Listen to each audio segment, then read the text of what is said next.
That's right. But Supermicro, Mark, they get hit by Hindenburg. Now, the Hindenburg report, most of you would know, is a bearish report where they're looking for either somebody cooking the books, outright fraud, and of course, cooking the books would be fraud, but they're saying that they're playing games with their accounting. And when they accused them of this, the stock fell $100 a day ago. It fell before that, and now it's down again today, hard, falling at least 25%. They called it, quote, a bag of fraud. And that ain't good. You see it falling off a cliff there. Keep in mind, it was a $300 stock that went to $1,200 in the first quarter and has since bled off. And based on today's numbers, Mark, Supermicro is a $400 stock and lucky to be holding on to that against these allocations. Yeah, I mean, it was a $500 stock earlier today, for God's sake. So what does that tell you? And look, when Hindenburg bites, they bite hard. We know that. We've covered their reports.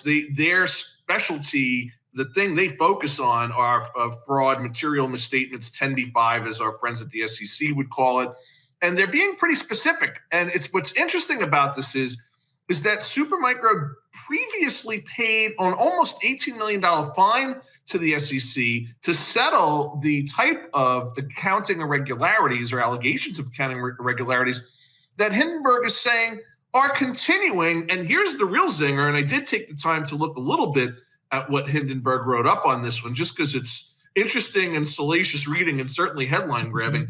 They're saying that after the SEC imposed that $17.5 million fine and closed the investigation, that they went and hired back the very same executives that were responsible for the alleged book cooking, as you put it, John, and they're just doing it all over again. If that is true, that is really bad, because that's the kind of thing that makes the SEC say, hey, man, slapped you once, and if you went back ahead and did the same conduct again, the second slap is going to really hurt. So we'll see. And look, Hindenburg's not always right. We got to be very clear.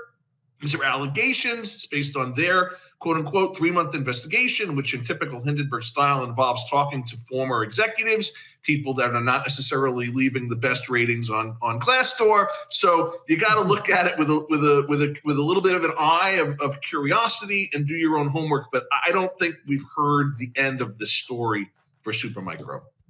Right. And it's certainly not good if they say, well, let's just make sure the accounting is purer than Pharaoh's wife. Or chaste. Or chaste. It might not be. And if that's the case, Mark, then this is just the beginning, not the end.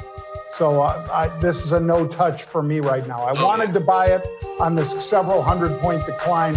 I am not stepping in.